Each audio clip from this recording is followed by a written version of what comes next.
The movie opens with a robotic voice reading the captions, "We are in 2078 and Earth has become a multi-planet empire." As the caption ends, the robot voice tells us that the worst is yet to come for humans. We see two guys playing with cigarettes. One guy is losing pretty badly and gets up to see a person wearing a NEB uniform coming to their campsite. The guy immediately calls Lieutenant Landowska and informs her of the situation, and she points her rifle at the NEB soldier. The soldier keeps getting close, but then he sees something move below the ground. The soldier then shoots it, but multiple of them start coming at him with speed. The lieutenant watches as the things scream with ear-splitting sharp noises and attack this man who has shown a cylinder for them to see. There are round robotic things under the sand, and they jump to cut off his arm, then a leg, then his face, and they kill him off. We learn that the things inside the ground are screamers. They are a robot designed to kill any living thing and reproduce by eating the flesh. Captain Chuck wonders what a single person was doing on his own, so exposed to the enemies and the screamers. He decides to check out what the soldier was holding, but some of the other soldiers think it is going to be a bomb,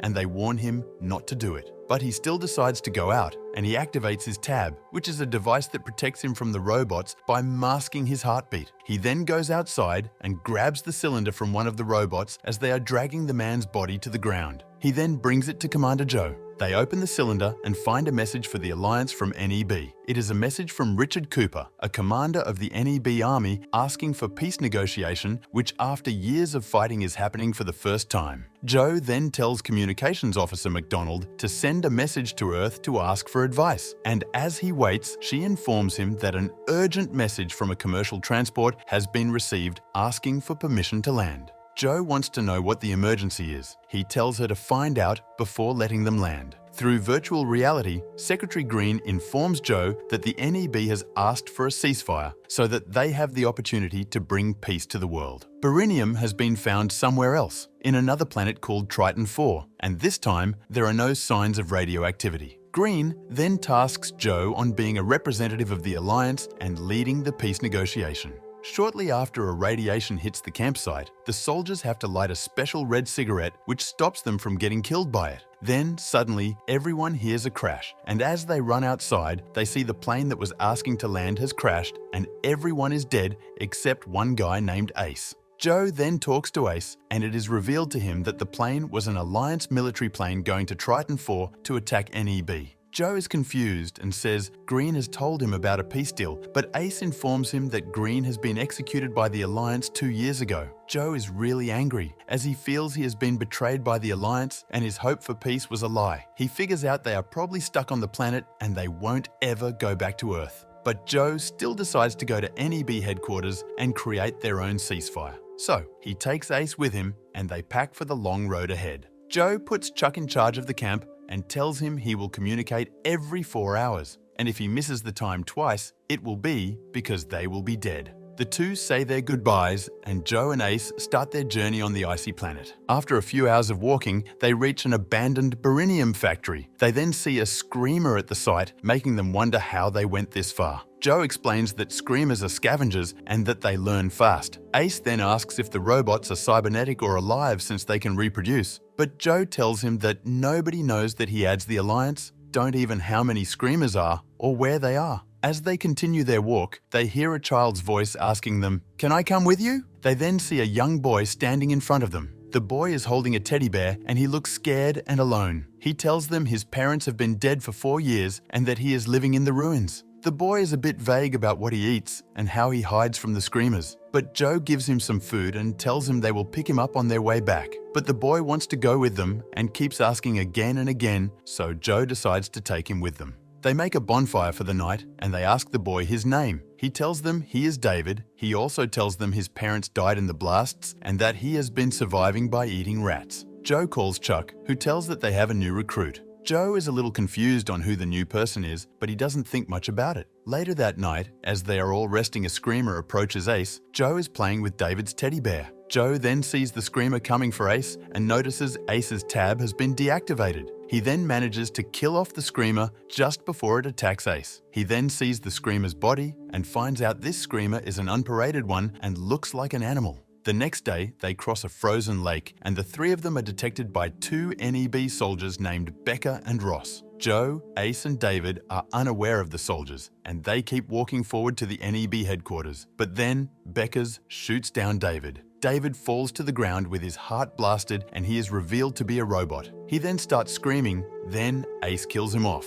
The NEB soldiers reveal themselves and inform them that the Screamers now tag along, and that once when they are in is when the killing starts. Joe shows them the peace negotiation offered by Richard Cooper. Becca then leads them inside the building. Joe calls Chuck and tells him that he's found a new type of Screamer which looks like a kid, so not to let anybody in, but the connection is too low and Chuck can't hear properly. Meanwhile, Ace and Becca start arguing and get out their rifle to show off, but Jessica interrupts them and warns them she will kick everyone if they don't behave. Jessica used to be a freelancer dealing in the black market. She has helped Becca and Ross after their whole team was taken out by the Screamers. Joe then meets up with her and tells her about the peace negotiation. She tells him that the NEB army is dead, but if Richard is still alive, he will be hidden in the headquarters. Joe then asks her to lead her, and she agrees on the condition that Joe will find a way to send her back to Earth. The group rests for a little while before they continue their journey to the headquarters. Jessica takes them through the underground corridors, and after some scary encounters with mice and a dead body, they reach the ground level of the command center.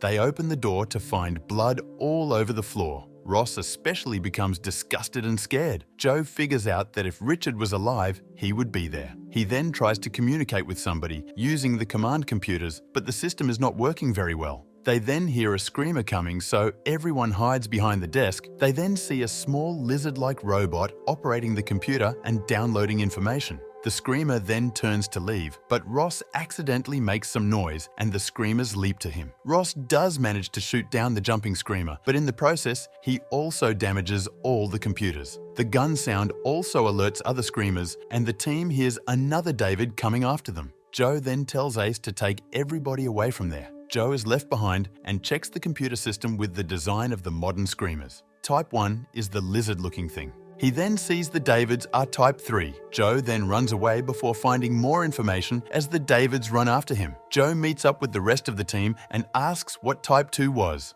Jessica then answers by saying that it was a wounded soldier crying, "Help me, help me." Joe says that the Alliance never saw one and wonders why. Ross is acting weird and saying the same thing again and again. Becca had also suspected the same thing, and he killed Ross by throwing a knife at his stomach. Joe then picks up the knife and sees that it has blood on it, revealing Ross was actually a human. Joe is mad at Becca for killing an innocent person, but they decide to move on as they are still being chased. After some hours, the team reaches the campsite. Joe then calls on Chuck and tells him to get out, but Chuck tells him to get closer as he can't hear well. Screamers repeat themselves, and Joe realizes it's not a human speaking to him. And as he refuses to get in, the door opens and an army of Davids get out of the bunker. The team then start taking them out one by one, but the Davids are getting overwhelming, so Ace uses a small nuclear rocket to take them all out. But Becca is wounded and screaming, "Help me, help me!" So Ace stands up and tries to help him, but Becca grabs him on the waist and starts crushing his bones, revealing he is a screamer.